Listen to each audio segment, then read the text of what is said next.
পথ রঞ্জিত হয়েছে। আজ বাংলার মানুষ মুক্তি চায়, বাংলার মানুষ বাঁচতে চায়, বাংলার মানুষ তারা আজ তার অধিকার চায়।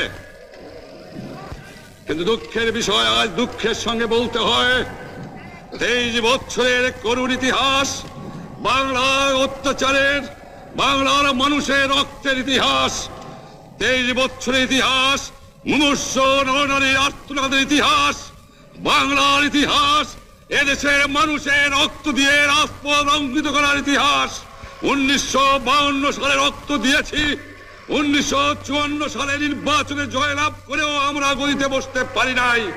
1958 সালে আইয়ুব খান মার্শাল ল জারি করে 10 বছর পর্যন্ত আমাদের গোলাম করে রেখেছে। 1967 সালে 6 দফার আন্দোলনে 7ই জুনে আমার ছেলেদের গুলি করে